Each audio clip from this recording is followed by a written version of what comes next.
Who remembers the BJ and Bill show all those years ago on WOLZ? Well, many have said they missed the show, and guess what? They're back. Welcome to the BJ and Bill podcast. Welcome to BJ and Bill, the podcast. This, my friends, episode 45. Just remember, we're a part of the Podcast Playground Network. Welcome. It's awesome. We appreciate you being here. As always, if you enjoy the radio program, if you enjoy the podcast, feel free to give it a 5-star review wherever you hear your podcasts. Usually for most people, it's either Spotify or Apple Podcasts. I follow us on Apple Podcasts. So you're there right in my phone, right in my pocket. And give us that 5-star review. We would appreciate it. Of course, if you just want to stop by and say hi, that's cool too. Head over to our Facebook page. Just do a search for BJ and Bill podcast, and you will find us. Awesome. How you doing? I may have to work on a new page for BJ and Bill, the podcast. A new page. Yeah. Are you? Well, I think we're on. Well, I'm on there anyway, because I guess if you have Instagram, you're now on the thread. Oh, on Threads. Are you on Threads? Have you signed up for that? Yeah, I'm on Threads already. I haven't really, no one's really responded to me or anything. Well, because there's nobody there. Well, I shouldn't say that. I mean, they got like 40 million people to sign up in the first couple of days. So I have zero experience with it. So I'm going to have to check that out. Now, I will tell you this, as I went to Threads, it asked me if I was a member of the Gram. Right.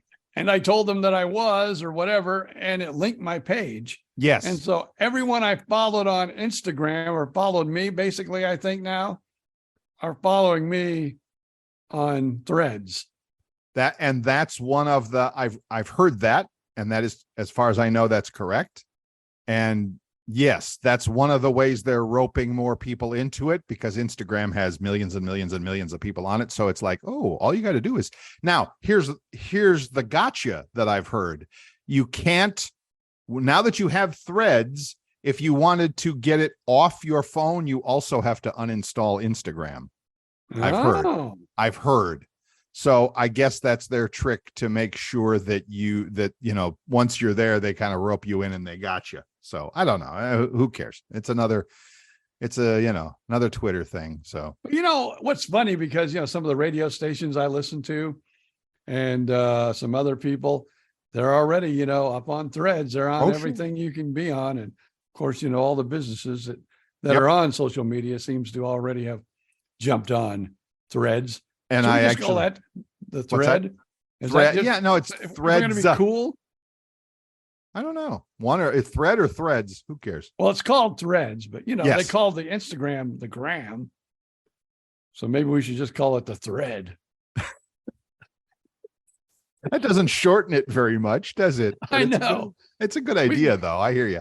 Okay. Well, in fact, one of the DJs that I listen to on Sirius XM radio, the satellite radio station, she was already giving her Threads handle as well, along with her Instagram, Twitter, all that stuff. So she was given the Threads handle. So you could probably get a pretty good name if you didn't. Well, it's probably your same as your Instagram, right? Because you're already on Instagram, so it just uses the same one. Yeah, Mine on there is BJ Odom 55. BJ Odom 55. Because are you telling us there's 54 other BJ Odoms out there in the world? I think no. I just took 55 as a random number. That would be scary if there were 54 more of you out there. So how you doing anyway? How's it going out there? We were talking before we started the recording here that you're getting ready for another big 50,000-mile checkup down to your favorite weekend getaway at Tampa General Hospital.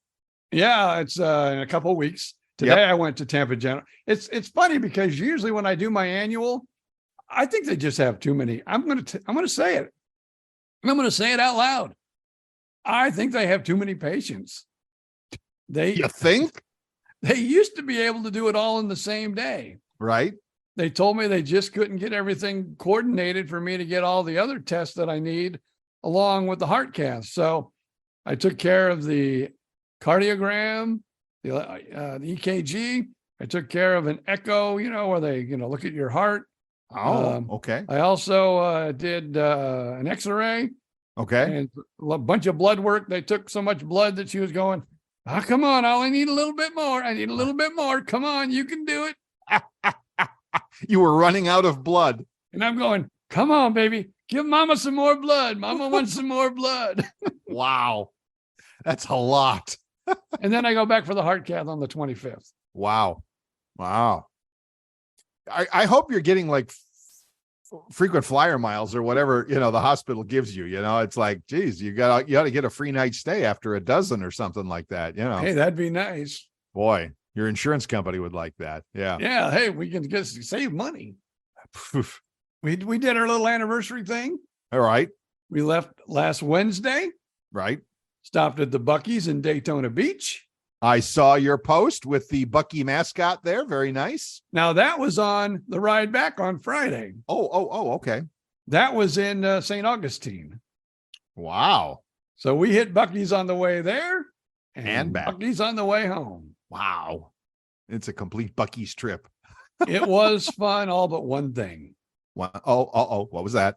The wife went crazy. Oh boy. Shopping wise. She got the little shopping cart. Oh boy. And she did the little shopping. Oh boy. Although I will admit, yes, I now have myself a pair of Bucky swimsuits.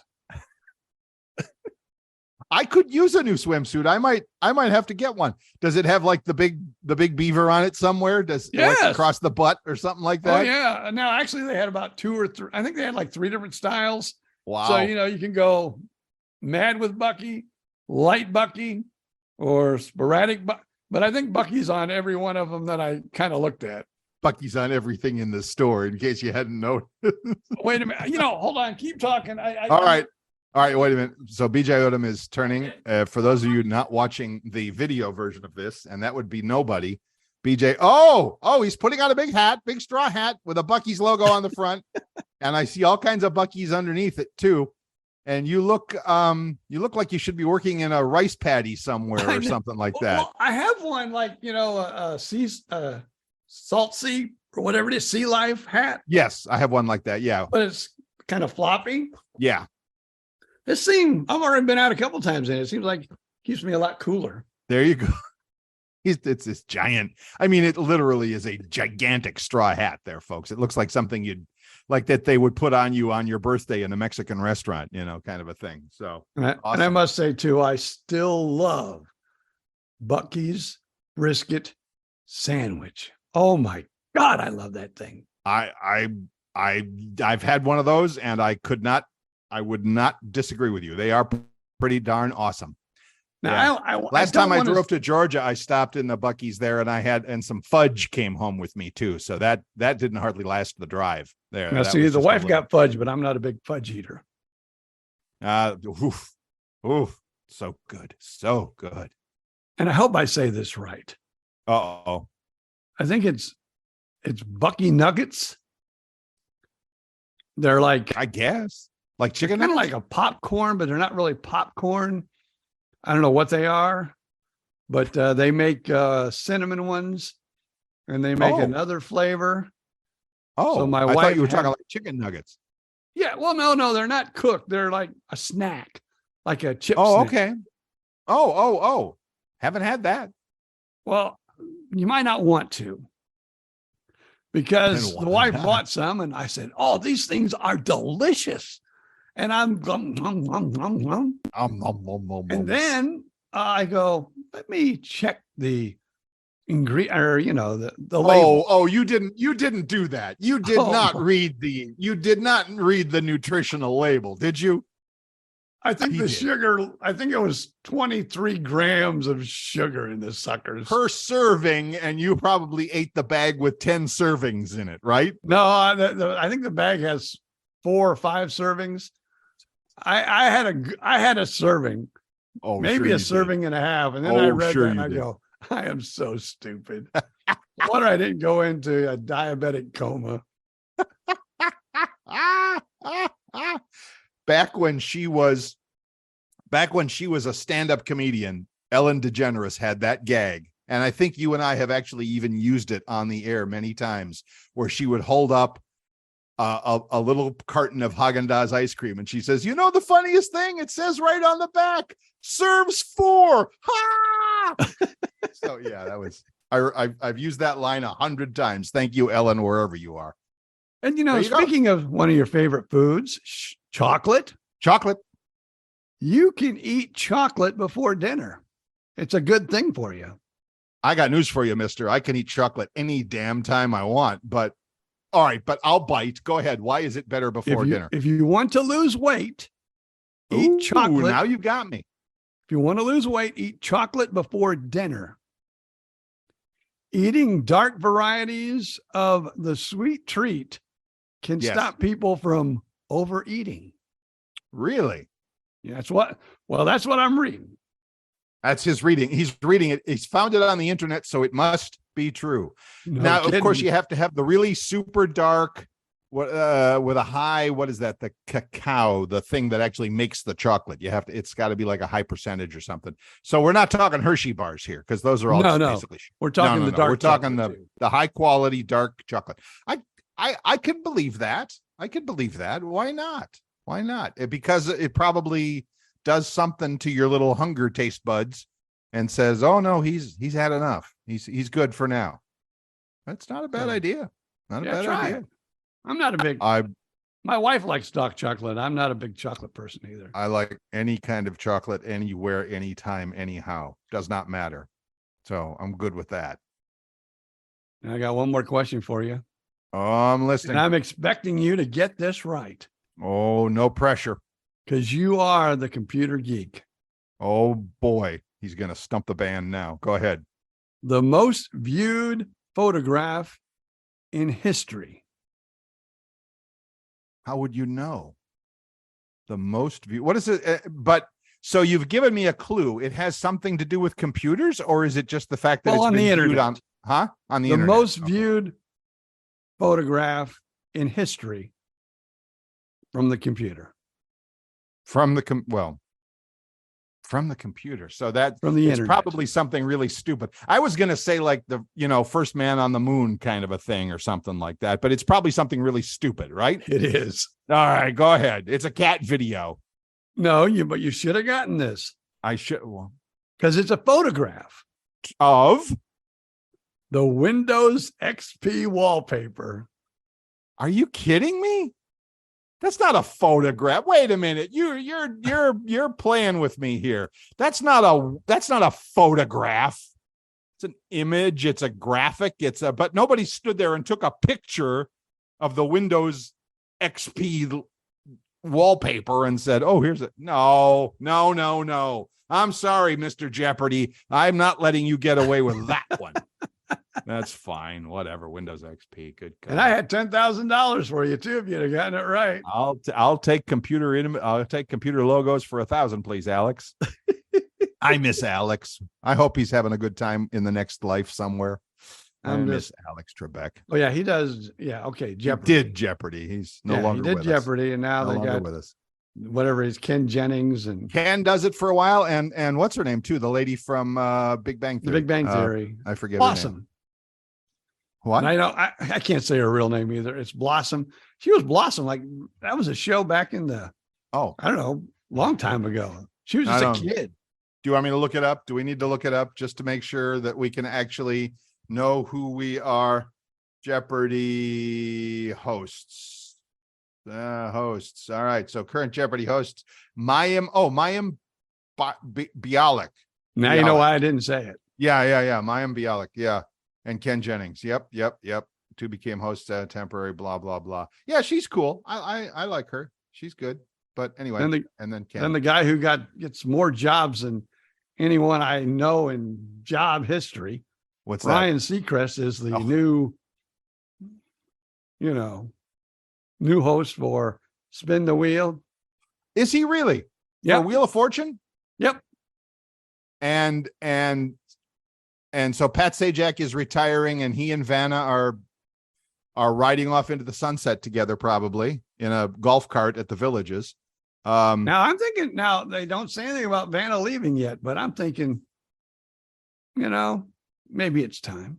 Well, they tried to replace her once, and there was such a pushback about it that, you couldn't replace. She's, irreplaceable. So they kept her. Good for them. But I would imagine, look what happened to BJ and Bill. When BJ left, Bill got replaced too. So I would imagine if Pat Sajak is done, I would imagine if you're Vanna White, you got to think the handwriting's on the wall, as they say, and she'll probably be out. So really, Wheel of Fortune, I don't watch Wheel of Fortune, so I get it. So, but I'm going to, now you got me having to look that up too. Wheel of Fortune hosts. There we go. So Ryan Seacrest. Yep. Wheel of Fortune. Yep. Oh, he's like actually taking over like tomorrow. Does it start tomorrow already? On Tuesday. No. Was named the host on Tuesday and will replace Pat Sajak starting with the 2024 season. Okay, there you go. So how about Vanna, though? Is she, like you said, that's the important question now, is what's going to happen with her. Vanna White, Mr. Sajak's longtime, I'm reading from the New York Times, is under contract for another year and is in negotiations to continue with the show. Oh, okay. That's awesome. Well, good for her. What do you think the over-under is? I don't see it. I don't see her staying with Seacrest. I would imagine, if I'm the company producing the show, I'd want fresh blood on, for both positions. Cause it's like, Vanna's nice, but she and Pat Sajak were like, two peas in a pod. They were like, that was the way you expected to see the show. And now that Sajak's not there anymore, I can't imagine her hanging around. Maybe she works out her 1 year and then transitions to somebody else. Cause you might as well get the younger audience in there if you can. Oh. I don't know.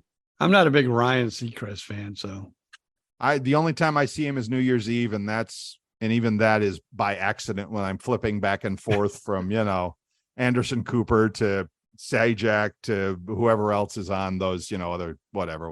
So I'm not a big game show person anyway. Although Jeopardy I just heard today on television. What's that? This explains a lot about my mathematic skills. It says children who do board games are better to do math.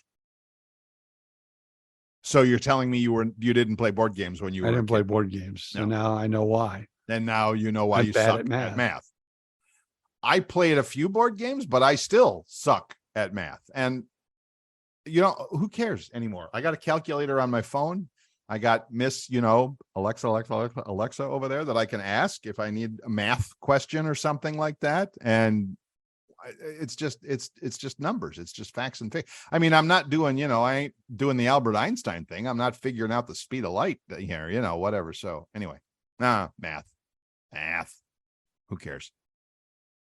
Well, I don't know. How much time have we, we are 18 minutes into the show. BJ is asking about the time because we are going to be introducing a special guest in the second half of the program. We are coming up on 20 minutes into the program. And did you want to, you wanted to bring him on, did you? Yeah, I figured we'd take our quick little pause for the cause. Okay, we can do that. And hopefully the network will play a couple commercials so BJ and Bill can make a couple dollars. That would be awesome. And then we'll come back with our special guest. And we will do that right after this break. So stay tuned.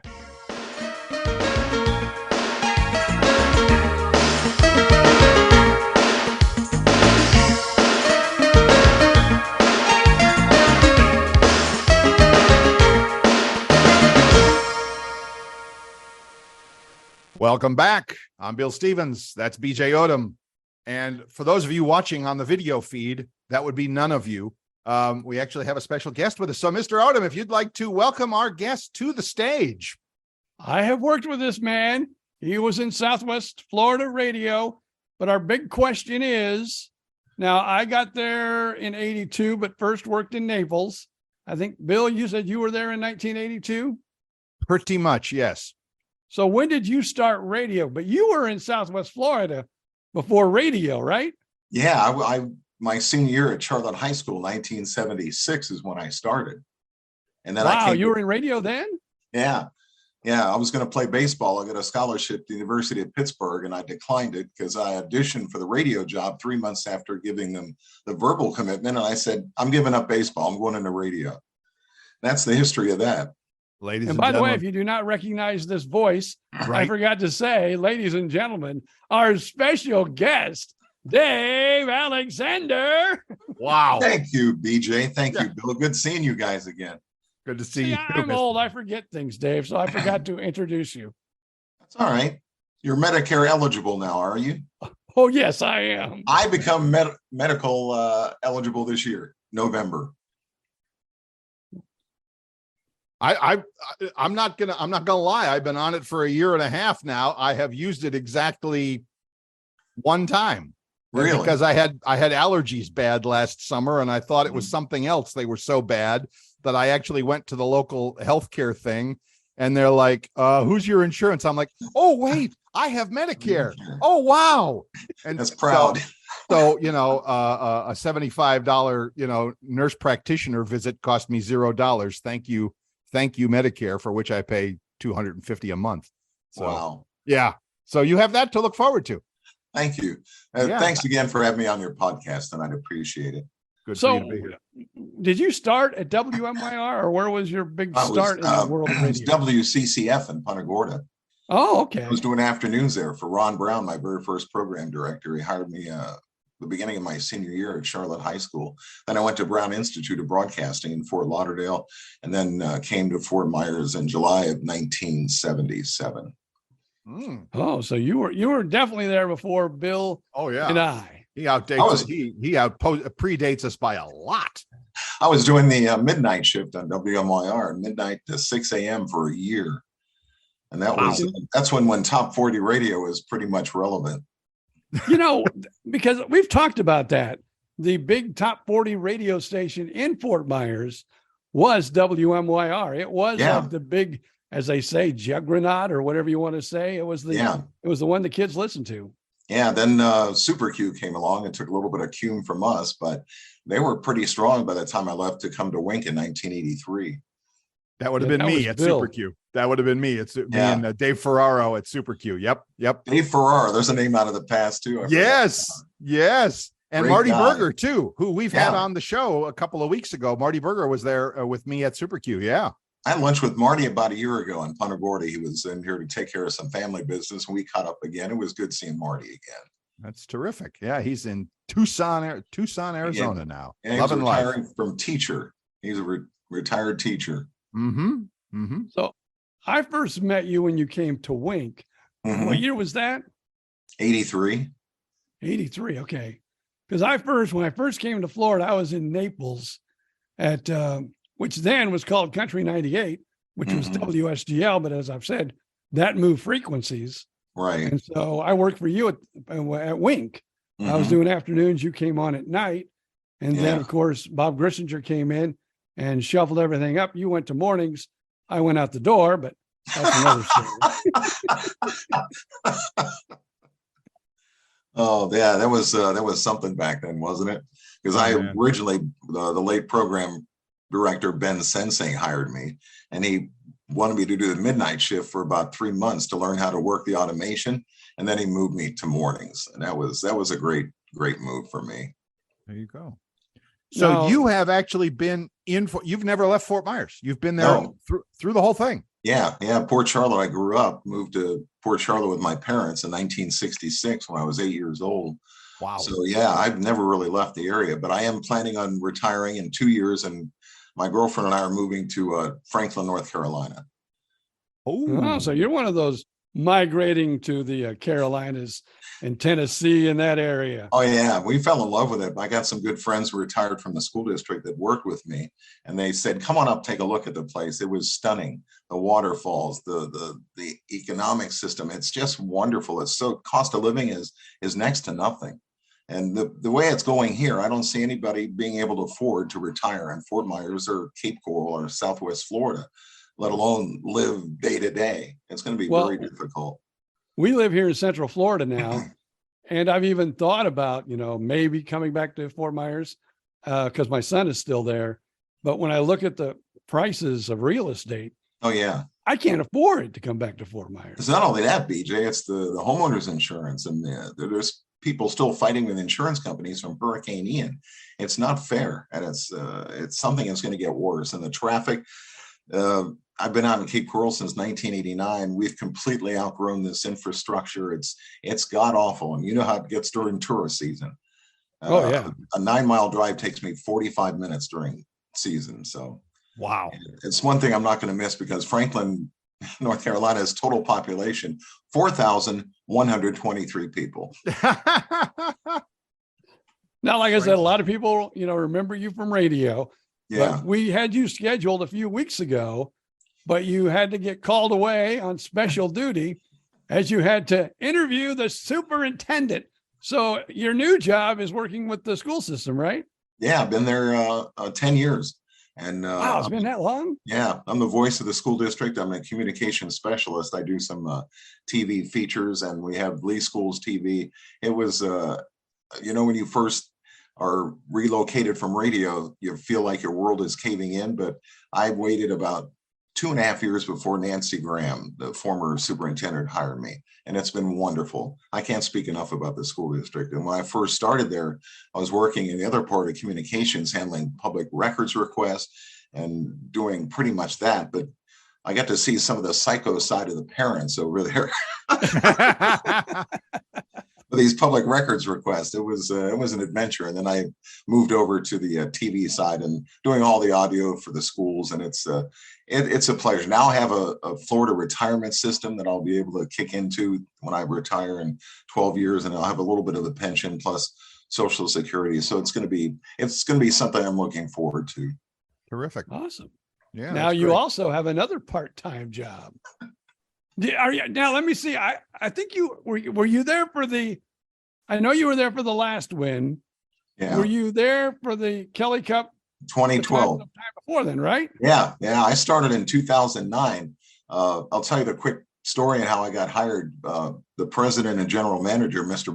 Craig Brush, was having lunch with Kevin Ryder, the broadcasting director at the time, and they heard me when I was doing afternoons on 93.7. So they called me up and said, we saw, heard your voice. We looked up your website bio. You have a sports background. Would you like to be our PA announcer? I said, yes, sir. And that was history. It was 2009 when I first started. Okay. For those who don't know who Mr. Brush was, we're talking about the Florida Everblades, because my partner, BJ Odom, manages to just dive into the middle of a conversation without introducing where he's going with it. So, my wife says the same thing, Bill. Your wife says the same thing. Imagine that, BJ. Imagine that. Nothing changes, Bill. Nothing, Dave. We love him, though. So we love him. We love him. God knows we love him. We have to. So we're talking about Dave becoming the PA announcer, the public address announcer for your Florida Everblades, that's a gig. I love that. Now, let me see. Raise your hand. You're probably not wearing it, but you should be wearing it for the interview. I want to see last year's bling. I'll have my girlfriend get my ring. Oh, she's going to go get it. Look at you. But the fact that you could put your hand on it, that you know exactly, here it is. I can put my hand right on it. That's something right there. We were presented with that last October, and it was such a great feeling, because I thought when we won the Kelly Cup in 2012, it was most incredible feeling. I never kissed so many dudes with beards in my life in a locker room. So, and then 2012 came along, we won it, and then I was hoping to get a ring, but I didn't. But this time they did present it with this ring, and it's really nice. It's incredible. Nice. Oh, you didn't get a ring the last time? No, this is the first year we got a ring. Nice. Oh, wow. That's awesome. I thought, because I thought, Thank you, I forget who was announcing back then, but I thought he got a ring. So, hey, you got the first ring, man. There it is. Whoa, that's bigger than Susan's engagement ring. That is some serious bling there. Look at that. That's for those who can't tell. It looks it's like a Super Bowl. It's not like a Tom Brady, multi-billion-dollar Super Bowl ring, but it's pretty darn nice. It really is. It says Alexander on there. Yeah. Everything. Personalized. Yeah, this is one of my prized possessions. I'll bet it is. That's super. It's got the Florida Everblades, alligator logo in it there, and some diamonds around it and all of that stuff. So that's terrific. Good job. It was the Everblades have been so good to me, and the one thing I wanted to share with you about the Everblades, when they hired me, Mr. Brush asked me if I liked hockey. I said, yes, sir. But he says, you're going to love hockey. And I do. I'm now a hockey guy. I have a newfound respect for the sport. As you know, you've seen many guys get punched out during the first period. They get stitched up and come back in the second period. So it's the hand-to-eye coordination is fun to watch because I announce from the ice. So it's been an incredible, it's just been incredible for me. Really. Yeah. I remember when the Blades first came to Southwest Florida, and I said, okay, hockey in Florida. Who's going to go for hockey in Florida? And I think in the first year they were having sellout crowds. Yeah, they did. They had a record-breaking season opening season for ECHL teams. Mm-hmm. I think you and 20,000 other people did the same reaction, BJ. It's okay. And everybody did. Everybody. I remember my main goal, because we had season tickets, with my daughter and I, because she was a humongous, fan of hockey and the Everblades. And we were up like, I think maybe, I don't know, maybe 15, 16 rows, 17. And my goal was to get fuzzy seats, but they already had them all sold out. Yeah. When I got moved to fuzzy seats, it was the highlight of my life. I remember that. Now, see, I would have never thought of that, but now you sparked my memory there that it's like, yes, the lower level seats, the fuzzy ones compared to the plastic ones in the upper deck. So I remember now, of course, I remember BJ and I also had a friend who was like one of the top real estate guys on the islands on Sanibel Captiva. And he had a box. He had a loge. Upstairs. And when he had a couple of spare tickets, that he didn't fill with clients or whatever, we get the call and it's like, hey, you want to join me in the box tonight? Absolutely. Those boxes, Bill, are sold out for 2 years. There's a 2 years waiting list for those sky boxes. Wow. It's amazing. And then I was going to tell you too, the last and final home game this past year where we won the Kelly Cup again, there were 8,011 people there. And rumor has it that they broke the fire code. I don't know if that's true, but I've never heard a crowd get so loud. They were loud in 2012. They were loud last year, but this year going back to back was really incredible because they, about a minute left in the game, they kept screaming, we want the cup, we want the cup, we want the cup. And then the referee had a bad call.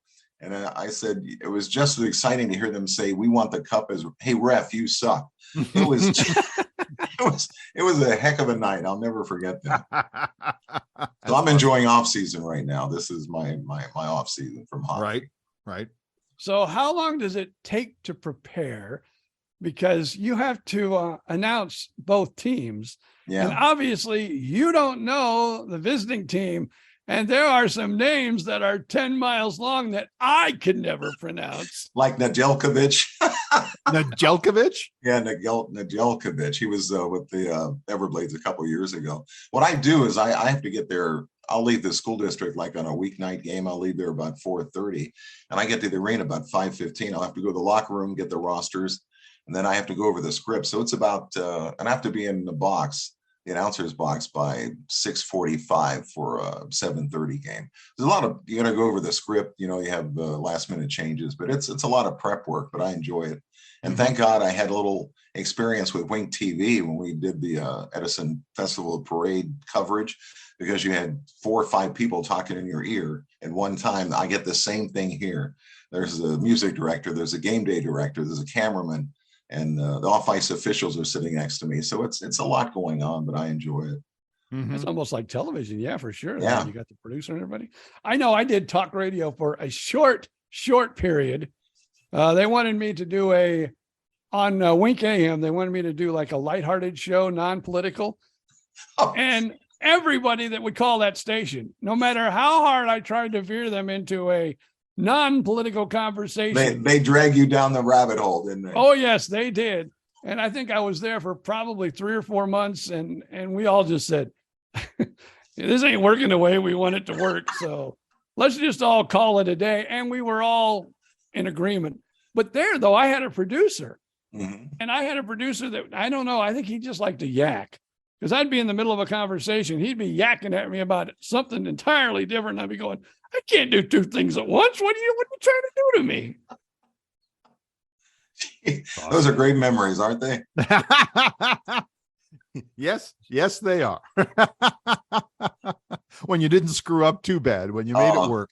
When you get called into the program director's office and you hear, do you have any personal belongings here at this station? Right. We're going in another direction. Here's your cardboard box. Fill it up. I'll tell you, I think a lot of people in town were shocked when they went in another direction and you left that building, because how long had you been? I think you 27 years in that building, longer than anyone had ever been in that building. 27 years I was there. Came to work to do the afternoon show and got called into Joe Schwartzell's office and said, we no longer have a position for you. I said, you got to be kidding me. And it couldn't have come at a worse time, honestly, because I was a caregiver for my mom. I was transitioning her into a nursing home. So it was brutal. It was really brutal. But I look back on that. I was strong enough to get through that. And what I've got now is just it's a great career. Mm-hmm. Mm-hmm. Cool. There is life after radio, after without media. a doubt. Oh, there for everybody, all of us. I know. I have one friend, a guy that I was college roommates with. So we're setting the Wayback Machine here for the 70s, and he worked 90% of his career was at one radio station, and he retired from radio. Wow. To go at KOMA at Coma. Yeah, he did mornings at KOMA forever. Wow. and retired, and now he and his wife are in semi-retirement up in Washington State or something, and he's back in it now as a part-time thing for fun. But good shout out to my old buddy Kent Jones, wherever you are, my friend. The industry has completely collapsed. It's not what it used to be. And absolutely true. I was just having that conversation with somebody the other day, and they were like, "Oh, you were in you always get that." Mm-hmm. You always get that, surprise from somebody. Oh, you were in radio? Mm-hmm. That must have been so much fun. And I'm like, yeah, you have it exactly right. It was so much fun. You're right. There are still a few, not very many. But now I had some health issues about 3 months ago, so I had to back down. But I was working at WPCV that's up in Lakeland. Oh, yeah. And they kind of even the weekends, there were live people setting in the air chairs, where I think 99% of the radio stations in the country now on the weekends, you're not going to find a person there. No, but they still had people on the weekend. I did 7 to midnight and started kind of, feeling my health started going a little sideways. Then I went to just weekends, and I said, I'm done. I can't do this anymore. Yeah. So that's why we started the podcast. It's podcasts are what's making it now. It really is. It really is. You can say what you want, talk to who you want. People can listen to it when they want. That's the important thing. Yeah. Because, I'm not getting up at 7 a.m. to listen to BJ and Bill on the radio anymore. I'm just not. So, but when I go out for my bike ride or I go for my walk, I put my little earbuds in, and there it is. Perfect. Yeah, that's perfect. Maybe you can answer this question. Okay. How close were you with Gina Birch? Pretty close. All right. Our last boss, Jim Radford, used to tell us all the time that he was trying to hire Gina to come be a part of the BJ and Bill show on WOLZ Oldies 95. Have you ever heard that rumor? No, never. I think he was lying to us then. But I keep trying to get Gina Birch over with you guys, and you guys will just kill it. You'll be like the hottest show. And I call her and I just keep trying to get her to come over. That's fabricated, I think. That's fake news. That's fake news. Yeah. Besides, we killed it anyway. Come on, BJ. We killed it anyway. True. So BJ, I want to share something with you on the air, and Bill, he probably didn't tell you about this. Do you remember my most embarrassing moment at the station, BJ, you were a part of? Uh-oh. This is going to be good. You were sitting in our general manager's office, and he called me on the intercom to come into the office, and you had your head behind the newspaper, and you knew that he was going to pull a trick on me. He said, because of what you said on the air, they're no longer an advertiser. And he flips the letter they got from the blood center. when I was saying there's nothing going on today, let's go in front of the blood center and yell, get a job. You remember you were giggling behind I the remember that newspaper? now. You sparked it. I didn't understand. Like, what? I was in the office. I was looking at a newspaper, but I do remember that now. Yeah. That was one of the greatest moments. Get a Now, job. do you keep Stop in giving contact blood. with anybody from there? No, not really at all. No, they're all the old timers like us are gone. Yeah. They're either that or retired or they've passed away. It's sad to say, but yeah, they're cutting back on staff as most of radio and TV is right now. And matter of fact, I just saw on the broadcaster's website that I'm a subscriber to Fox 4 in Fort Myers and Cape Coral that's owned by Scripps. They cut about 80% of their staff over there. Wow. Producers, editors, everybody. Wow. It's I'm so glad to be out of the industry now, but it was a great while it lasted. But now there's other things, and I tell these people, the younger kids, don't be afraid to reinvent yourself. Don't be afraid to take that risk. As Bill said, that there's other things out there. There really are. Yeah. Well, you may know this. You probably do. My son is really into internet radio. Mhm. He has a complete podcast network. That's how two old guys like us got on a podcast network. Right. But he's doing quite well. But he still talks to a lot of radio people. Mhm. And a lot of them say, we're kind of like you. We're looking for, how we're going to get the heck out of here. Yeah, they're looking for a way out. It's sad but true. Because you never know when you're going to get that call and that conversation. My favorite words, we're going in a different direction. Yeah. So, Now, if did you they ever tell been- you were no longer needed, or did they say we're going in a different direction? No, I wasn't fortunate enough to get that, BJ. Only you got that. I was just told that my position was not being eliminated, basically. So Yeah, I said, which "You is gotta be of kidding course, me." which is of course the lamest possible It way to is. say we're firing your butt, because Yeah. somebody's going to be on the air in that chair tomorrow afternoon, yeah. and it's just not going to be you. Yeah, Yeah. exactly. So, That's how true it is. And that happened to me a couple times where I was the one going in the chair. And that is always, you were always kind of happy because you made a deal and you were going, to a Mhm. station, but yet you knew when you walked in, someone was going and you knew it, and it affected you a little. sure. I know that I look back on my radio days, and when I first was hired by WMYR, that they told me about Robert Heckscher, the owner. He's notorious. And I'll tell you, Bob Heckscher was so good for my career, even though he was very demanding, a little bit weird at times. He groomed my interview skills. He groomed my talk radio skills. He was the highest paying one in the market. When I first started there, I was making $175 a week. And that was big time back then, big time bucks.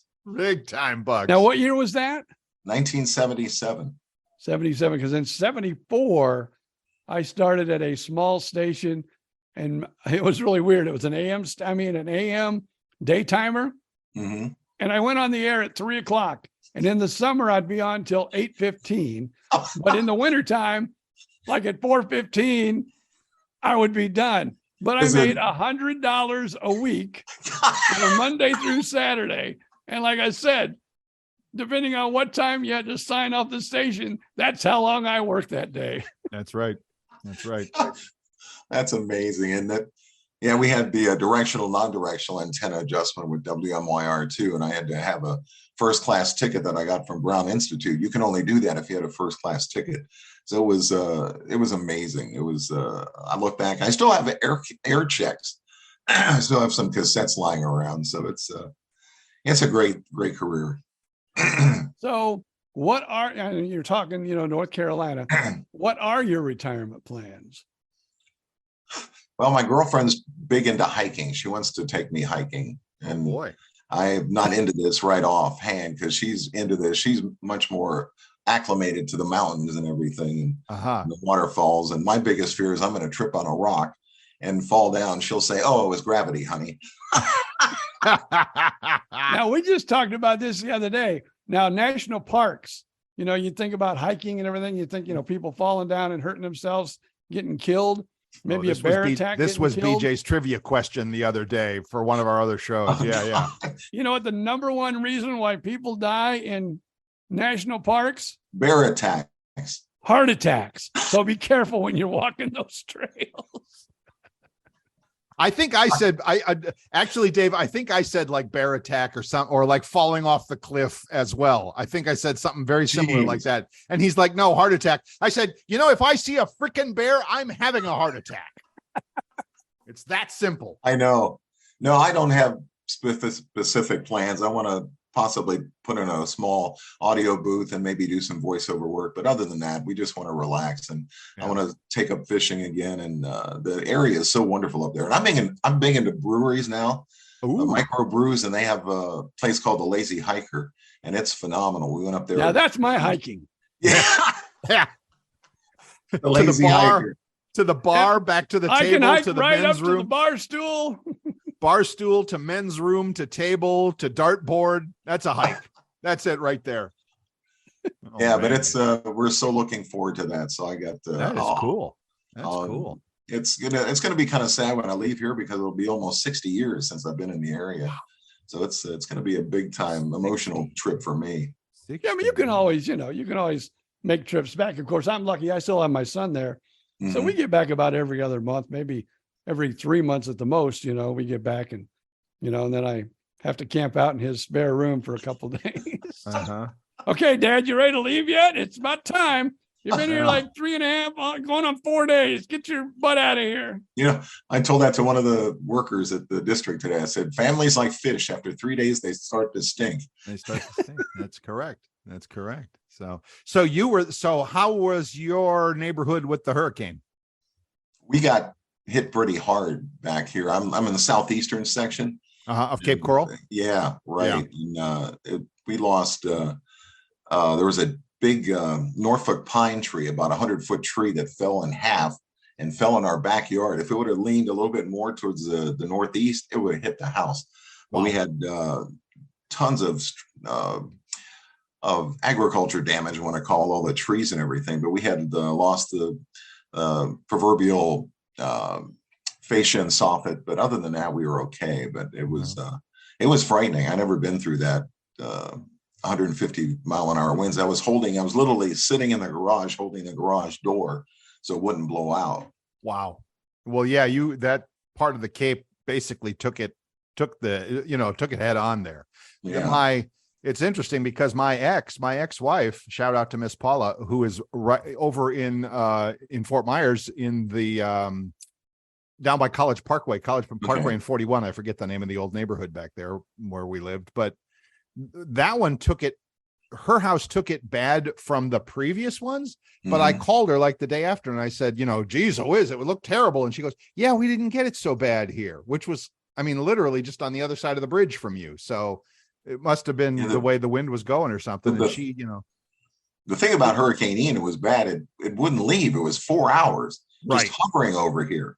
Right. And it was brutal. It was absolutely frightening and brutal, but hopefully we won't experience another one till we get up to North Carolina. But well, my crazy son, he's like the guy that always likes to go out with a video camera, when everything's storm chaser. Yeah. And he'll walk out and if things are blowing everywhere, he goes, getting a good video. And he's kind of like I was when I lived there. I know storms are dangerous, but I never really was fearful ever for my life.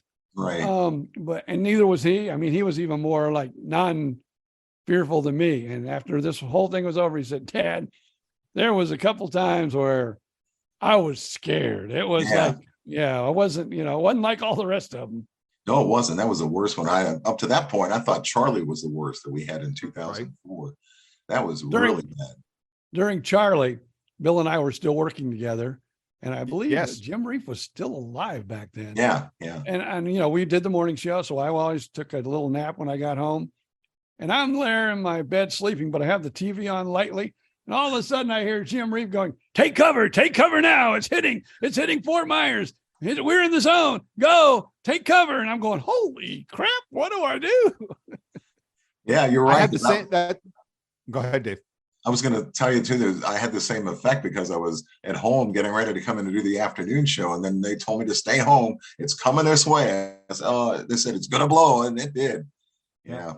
And I had the same thing as BJ. We did the morning show, so I went home and took a nap. And the storm was going up the coast. It was like, okay, just fine. And then then my wife comes in and wakes me up, and I'm like, what? And she goes, it's turned. It's coming this way. I'm like, oh, great. So yeah, that was exciting. That was exciting. I'm a kind of hurricane mapping buff. I was looking at the close proximity of the paths that Charlie and Ian took. They're very eerily similar. Very eerily similar. I couldn't believe how close they were.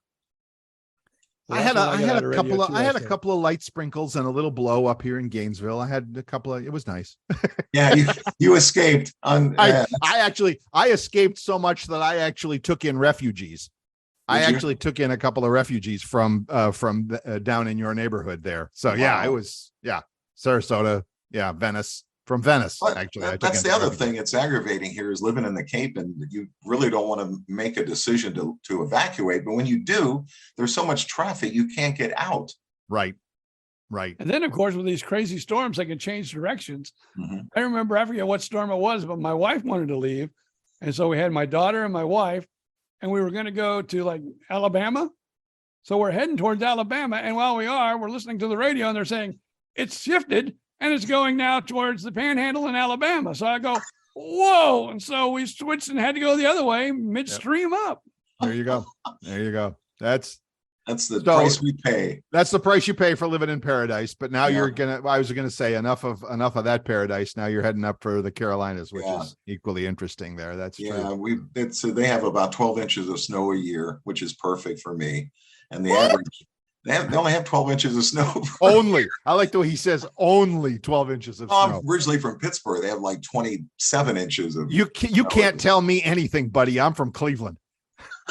We moved here to Central Florida. Wait. Hold on just 2 seconds here. Two damn seconds. You moved to Port Charlotte when you were 8 years old. Yeah. You will get no sympathy from me. I high school, college, Ohio. God. Slogging through it for years. I was on my mother after my father passed. I'm like, Mom, come on down, move to Florida. Come on, move to Florida with me. And she's like, no, I love the change of seasons. And I'm like, Mom, that's because you don't have to shovel the change of seasons. Yeah, that's true. So that's true. I'll give you that, Bill. Yeah. Well, my dad always said north of the Caloosahatchee, the weather changes, and we're up here by the Mouse House in Central Florida. Right. Oh, right outside Disney World. O-Town. And I'll tell you what, O-Town. It gets cold up here in the wintertime. No, I don't care what you say. BJ, your blood is thinned out. Your blood is thin. Yeah. I don't have any blood left. What do you mean? This is a man on his second heart, third oil change of blood, whatever, Dave. If ever there was like an ad for a guy that's running on, duct tape and baling wire, this is him. But it's all right. He's fine. He's good. He's good. So that's awesome. That's awesome. Great. Great stories. Oh man, it is. It really is. So, and so speaking of I was just going to ask about life coming back. You were talking about all the troubles down there. Some people still fighting with insurance companies and all that. Have you been down to Fort Myers Beach? Have you done that tour? And no, I haven't. My girlfriend was down there and she said it was devastating. Just devastating. There's nothing you can't remember coming over the bridge there. You couldn't even recognize anything. I know.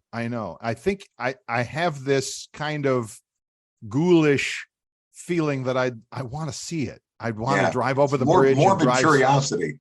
Exactly. Well, I was there about a month ago, and you used to see nothing but condos and stores and Hooters, and now you're seeing a lot of Gulf of Mexico and very little buildings blocking your view. Well, don't forget Margaritaville's being almost finished, so they're going to have a mainstay there, but the town square, the center, is completely gone. It's all just gone. So sad. Now, I haven't heard anything too much about Sanibel, although I know they lost their bridge.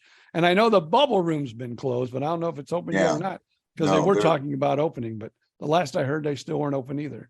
there's bits and pieces of Captiva that's starting to open up. The Mucky Duck open part-time. So they're getting back to basic serving. But yeah, the whole area of Sanibel, Captiva, Fort Myers Beach got hammered. Right. I had some, yeah.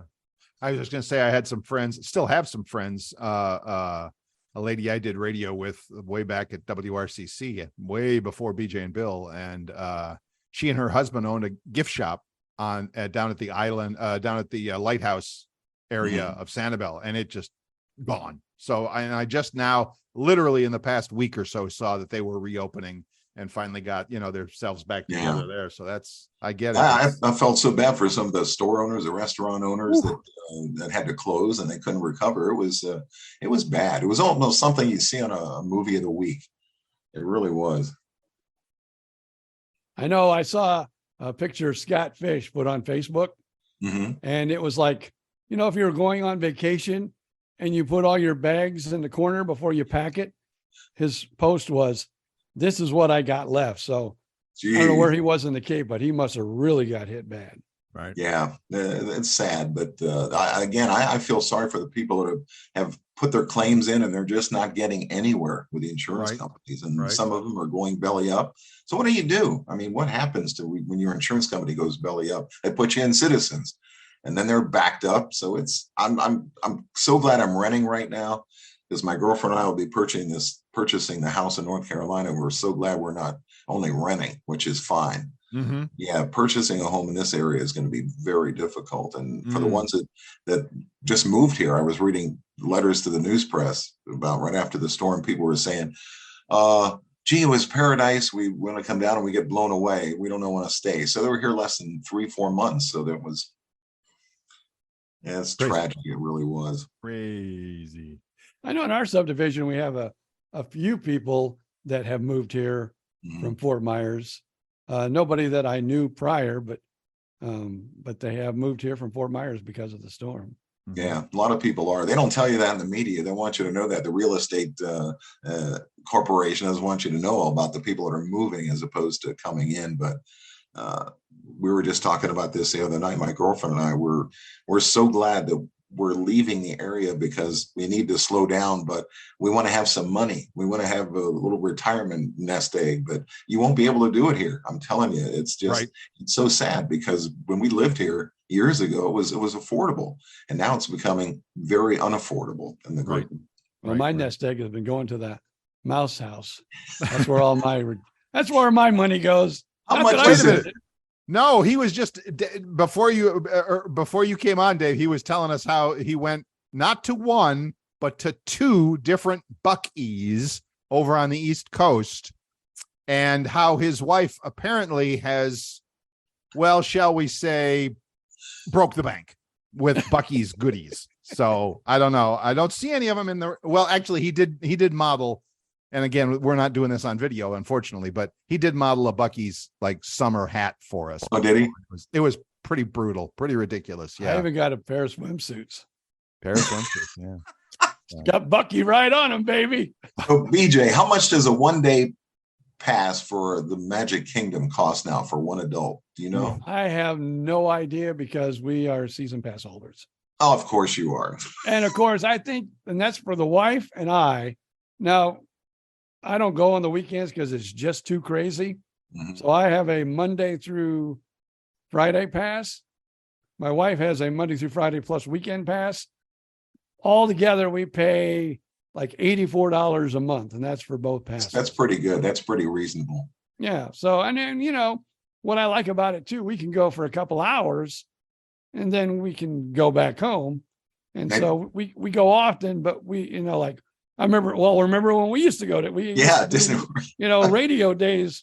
Oh man, back in the Wink days, and I would go when the thing first opened, and I would leave when it closed. Now, man, 2 hours and I'm ready to go home. I love that.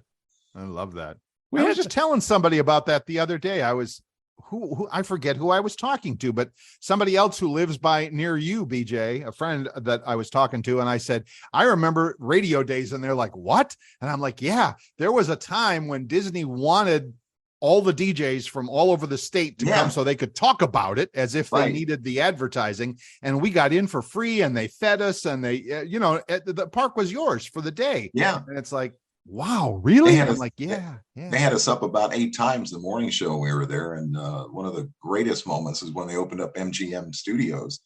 And who do I run into in the bathroom there was Drew Carey. From Cleveland, Ohio. Cleveland, he did, because he saw my little Steeler button and he goes, "Steelers suck, man." I go, "Who are you?" He goes, "I'm Drew Carey. Nice to meet you." So he came on our morning show the next day. That's terrific. Super cool dude. Yeah, that's awesome. That's awesome. That's great. Yeah, the only famous person I ever met was, if you're a Bachelor fan, Juan, what was his name? I don't know, whatever it was, but I met him I met him in the bathroom at the not the Indianapolis 500, but the Daytona 500. All of a sudden I'm whizzing and he's standing next to me whizzing. I go, "Hey, you're the guy from The Bachelor. My wife watches it all the time."